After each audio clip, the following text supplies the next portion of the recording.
তো মন্দিরের যে মেন বিগ্রহটা রয়েছে, মানে লক্ষ্মী নারায়ণ যে বিগ্রহটি, একদমই মন্দিরের এই পাশটায় রয়েছে, মানে আমার বাঁ দিকটায় সোজা গিয়ে এটা প্রথম হচ্ছে নাট মন্দির, আর এই নাট মন্দিরের ভিতরেই রয়েছে মূল মন্দির। আর এই নাট মন্দিরের মেন দরজার মুখোমুখি রয়েছে কিন্তু এই যে গঙ্গার পাড়টি। বন্ধুরা, সাম্প্রতিক আমি আপনাদের কিন্তু বেশ কিছু মন্দির, যেরকম কালী মন্দির, শ্যামের মন্দির, নন্দদুলাল মন্দির, শ্যামসুন্দরজিউ মন্দির, এই সমস্ত মন্দিরের ভিডিও আমি আপনাদের কাছে তুলে ধরেছি। কিন্তু আজকে যেখানে এসেছি, আজকের মন্দিরটি কিন্তু লক্ষ্মীনারায়ণ মন্দির। আর এই লক্ষ্মীনারায়ণ মন্দিরটি রয়েছে খড়দায়। আমি ইউটিউবে ভিডিওটি দেখে মানে নিজেই অবাক হয়ে গেছিলাম যে এত সুন্দর মন্দির এখানে রয়েছে। আর মন্দিরের চারপাশটা তো আপনাদের দেখাবো। তো সবার প্রথমে আমি আপনাদের যেটা দেখাবো সেটা হচ্ছে মন্দিরের প্রধান বিগ্রহটা।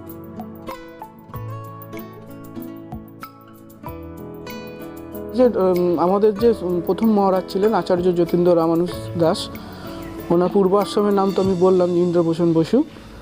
উনি পেশায় ডাক্তার ছিলেন। তিনি এই বলরাম হসপিটাল করেন, বলরাম স্কুল তৈরি করেন, বলরাম পোস্ট অফিস তৈরি করেন, প্লাস এই আমাদের মন্দির তৈরি করেন। আর কিভাবে আসলাম এই মন্দিরে, আর এই মন্দিরের ভোগের ব্যবস্থা রয়েছে কিনা, এখানে থাকার ব্যবস্থা রয়েছে কিনা, আর এখানে পুজো দেওয়ার ব্যবস্থা রয়েছে কিনা, সবকিছু থাকবে আজকে আমার এই ভিডিওতে। আর প্রত্যেকটা ভিডিওর মতো এই ভিডিওতে আমি চেষ্টা করব এখানকার লোকেদের কাছ থেকে সঠিক ইনফরমেশনটি আপনাদের কাছে তুলে ধরার। তো আমি চাইবো আপনারা যারা নতুন আছেন আমার চ্যানেলে, তারা অবশ্যই আমার ভিডিওটি স্কিপ না করে পুরোটা দেখুন। আর ভালো লাগলে অবশ্যই চ্যানেলটিকে সাবস্ক্রাইব করুন, আর অবশ্যই বেল আইকনটি প্রেস করুন।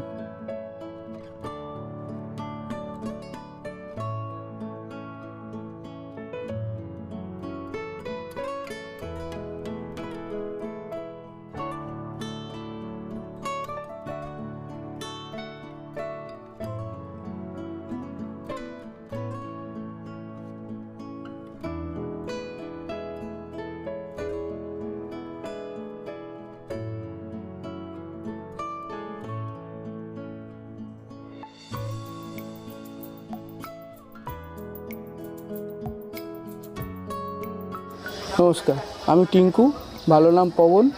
আমি এই মন্দিরে আজ 19 বছর ধরে জড়িয়ে রয়েছি। ছোট্টোর থেকে মহারাজজি বেঁচে থাকতেন, দ্বিতীয় মহারাজ বেঁচে থাকতে আমার সঙ্গে লিঙ্ক আপ ছিলেন অনেক।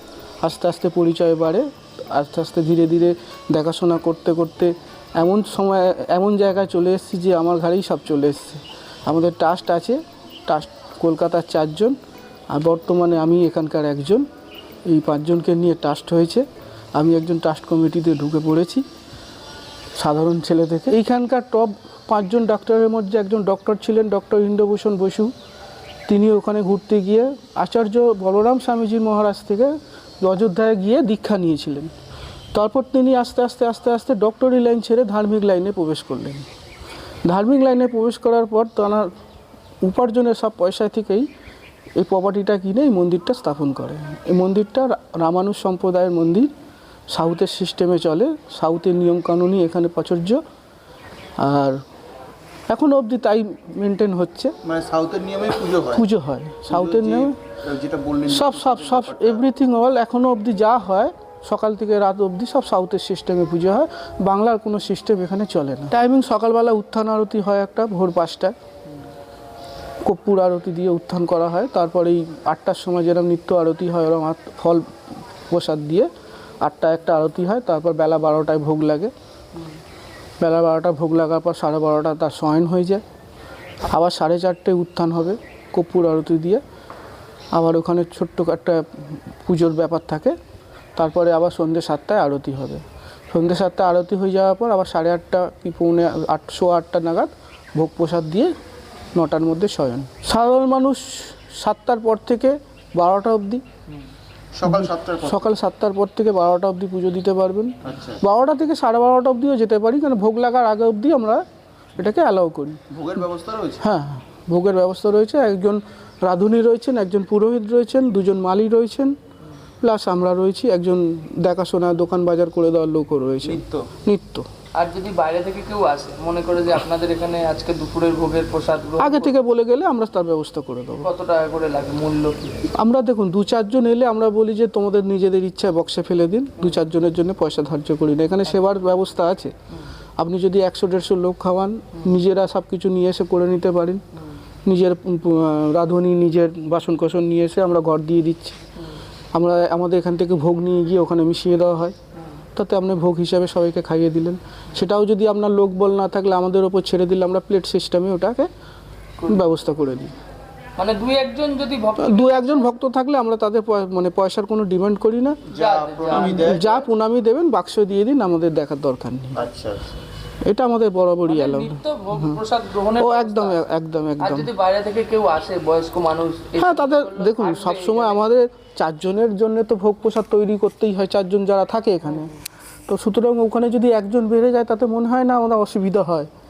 তাকে হ্যাঁ আগের দিন বলে দিলে তাহলে একটু বাড়িয়ে করা যায়, আর না বলে দিয়ে গেলে 4 জনের মধ্যখান থেকে একজনকে কেটে আমরা ভোগ প্রসাদ খাইয়ে দিতে পারি, তো এটা কোনো অসুবিধা হয় না, একটু আধটু বেশিই থাকে। থাকার ব্যবস্থা কি আছে? থাকার ব্যবস্থা এখানে নেই, যদি বলে আসেন তাহলে 1 রাত্রির জন্য কোনো ঘর রেডি করে দিতে পারি, বা 2 রাত্রির জন্য একটা ঘর রেডি করে দিতে পারি। সেইভাবে ব্যবস্থা করতে হবে, কিন্তু ওরমভাবে আমরা রাখি না কাউকে যে হুট করে কোনো ট্যুরিস্ট এলো আমরা রেখে দিলাম, সেটা হবে না। কোনো সাধু কোনো সাধু সন্ত আমাদের ওই অযোধ্যা থেকে বৃন্দাবন থেকে এলে তারা বলে দেয় অমুক দিন আমরা ওই মন্দিরে আসছি, তাদের জন্য আমরা আলাদা ঘর ব্যবস্থা করে রাখি, 3-4 দিন থাকে আবার চলে যায়। আচ্ছা, আপনি যেটা বললেন কিছুক্ষণ আগে যে বলরাম হাসপাতালের বা এখানকার যে ইতিহাসটা, হ্যাঁ, এই যে আমাদের যে প্রথম মহারাজ ছিলেন আচার্য যতীন্দ্র রামানুজ দাস, ওনার পূর্বাশ্রমের নাম তো আমি বললাম ইন্দ্রভূষণ বসু। উনি পেশায় ডাক্তার ছিলেন, তিনি এই বলরাম হসপিটাল করেন, বলরাম স্কুল তৈরি করেন, বলরাম পোস্ট অফিস তৈরি করেন, প্লাস এই আমাদের মন্দির তৈরি করেন। মানে যে 5 জন নিয়েছিলেন দীক্ষা ওনার কাছ থেকে, তার মধ্যে আমরা 5 জন তখন ক্লাসমেট ছিলেন, ডক্টর বিজয়চন্দ্র রায়, নীলরতন শুক্লা, আর 2 জনের নাম আমি ঠিক বলতে পারছি না, তবে সেই 5 জনই কিছু না কিছু ছাপ রেখে গেছেন ওয়েস্ট বেঙ্গলের বুকে। হ্যাঁ হ্যাঁ, ওনার বন্ধুই ছিলেন। তাদের মধ্যে একজন এখানকার এই মন্দির তৈরি করে হাসপাতাল প্রতিষ্ঠা করেছেন। আর কিভাবে আসবে একটু যারা নতুন আসবে এখানে একটু যদি বলে দেন। বারাকপুরগামী যে কোনো বাসে উঠে আপনি যদি বলেন বলরাম স্টপ, এখন স্টপটার নামও বলরাম হয়ে গেছে। আচ্ছা, বলরাম স্টপে নেবে, ওখানে যে কোনো অটো টোটোওয়ালাকে বলবেন যে লক্ষ্মীনারায়ণ মন্দির যাব, আপনাকে অন্ধ লোকেও দেখিয়ে দেবে যে এটা লক্ষ্মীনারায়ণ মন্দির। সোনার মন্দির কেন বললেন? সোনার মন্দির ওপরে যখন ওইটা লাগিয়ে হওয়া হয়েছিল তখন একদম কাঁসারের ছিল ওটা। ওটা প্রত্যেক বছরে যখন ওই কোনো অকেশন পারপাস ওকে মাজা ঘষা হতো, সোনার মতন চকচক করতো। আচ্ছা, ওই কারণে সোনার মন্দির নাম হয়ে গেছে।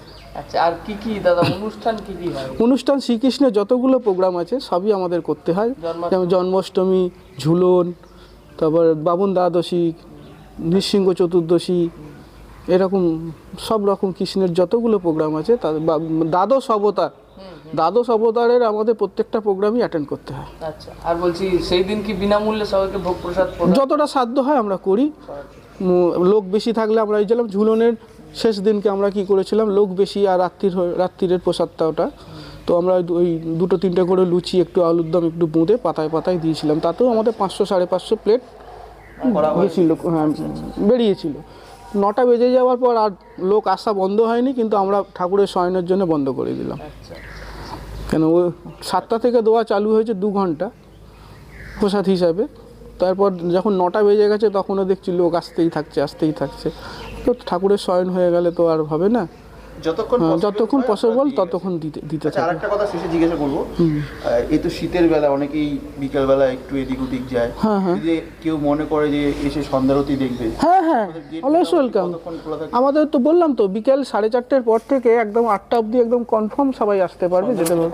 সন্ধ্যা আরতি 7টা-15 হয়। 7টা-15 সন্ধ্যারতি এখানে আসে তো প্রায় 20-25 জনের, কোনো সময় 10-12 জনের, কোনো সময় 7-8 জনের, ওয়েদার হিসাবে মানুষ যেরকম আপ ডাউন করে আরতি দেখতে আসে, প্রত্যেক দিনই আসে। সকালবেলায় ওরকম নিত্য আরতিতে 10-12 জন থাকেন, যা পাড়া প্রতিবেশী যারা হাঁটতে আসে, একটু সন্ধ্যেবেলাটা একটু বেশি ভিড় হয়।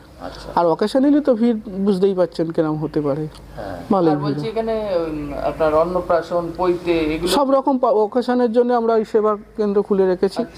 আপনার সাধ্য মতন আপনি যদি লোক বল থাকে তাহলে আপনি নিজে করে নিন, আমরা সব ঘর ভাড়া হিসাবে একটা নিয়ে নিচ্ছি। হ্যাঁ, একটু ফোন নাম্বারটা যদি বলে দেন। 9804-168-407। নমস্কার। শুরুতেই আপনাদের বলেছিলাম যে এই মন্দিরের চারপাশটা একবার আপনাদের ঘুরে দেখাবো। এই মন্দিরের চারপাশটা এত সুন্দর, পাশেই রয়েছে গঙ্গা, আর এই গঙ্গার পাড়েই মানে একদমই বলতে পারেন যে নিরিবিলি পরিবেশ। আর শুধু নিরিবিলি পরিবেশই না, এইখানে রয়েছে মানে মন্দিরটি জুড়েই রয়েছে পুরো বড় একটি বাগান, আর বাগানের মাঝখানে মাঝখানে রয়েছে কিন্তু বসার জায়গা। আপনাদের একবার ব্যাক ক্যামেরায় দেখাবো। এখানে সামনে আপনারা দেখতে পাচ্ছেন এই সেই গাছটি, এই গাছের নিচেই কিন্তু বসার সুন্দর জায়গা রয়েছে। এছাড়া আশেপাশে রয়েছে বসার জায়গা। আপনারা মেন মন্দিরের সামনেই এত সুন্দর একটা জায়গা রয়েছে দেখতে পাচ্ছেন, পুরো নিরিবিলি একটা জায়গা। আপনারা কিন্তু এখানে বসেও সময় কাটাতে পারেন। এখানে আসলে কিন্তু আপনারা কোনো রকমভাবেই কিন্তু মানে বোর ফিল করবেন না। যারা মাঝবয়স্ক লোক আসুন বা বয়স্ক লোক আসুন বা যারা ইয়ং জেনারেশন আসুন, বোর ফিল করবেন না।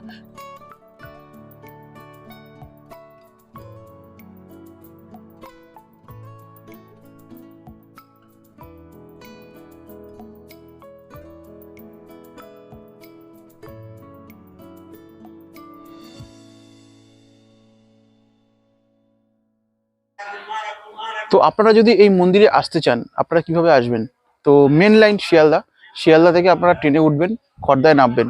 মাত্র 5 টাকার টিকিটের বিনিময়ে আপনারা চলে আসতে পারেন এই খড়দায়। আর এই খড়দায় নেমে আপনারা ওখান থেকে টোটো করে বা অটো করে আপনারা বলবেন যে লক্ষ্মীনারায়ণ মন্দির যাব। মানে একদমই গঙ্গার পাড়ে রয়েছে এই লক্ষ্মীনারায়ণ মন্দির। মাত্র 10 টাকার বিনিময়ে আপনারা চলে আসতে পারেন এই লক্ষ্মীনারায়ণ মন্দিরে।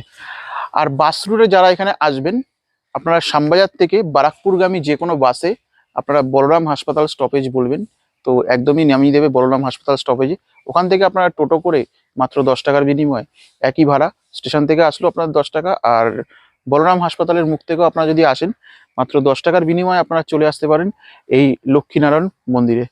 আর বন্ধুরা, নতুন করে আর বলার কিছু নেই, আপনারা তো সমস্ত কিছু নিজে কানে শুনেই নিলেন যে এই মন্দিরে কিন্তু ভোগ প্রসাদ গ্রহণ করার জন্য নির্দিষ্ট কোনো কুপন মূল্য নেই। আপনারা যদি 2-4 জনের বেশি আসেন, তাহলে হয়তো আপনাদের আগের দিন ফোন করে টোটাল তথ্য এখান থেকে জেনে নিতে হবে কিভাবে কি করতে হবে। যদি আপনারা অ্যাট প্রেজেন্ট আপনারা এখানে একজন দুজন আসেন, তাহলে কিন্তু আপনারা এখানে ভোগ পেয়ে যাবেন। আর সেরকম কোনো নির্দিষ্ট মূল্য এখানে দিতে হয় না। আপনারা যা দেবেন প্রণামী বাক্সে দান করবেন। তো এই হচ্ছে এখানকার সিস্টেম। তো আপনারা অবশ্যই আসবেন, এই শীতে আপনারা এখানে এসে ঘুরে যাবেন, এখানকার চারপাশটা উপভোগ করে যাবেন। তো আজকের মতো ভিডিওটা এখানেই এন্ড করলাম। সবাই ভালো থাকবেন, সুস্থ থাকবেন, আর আমার ভিডিও দেখতে থাকবেন।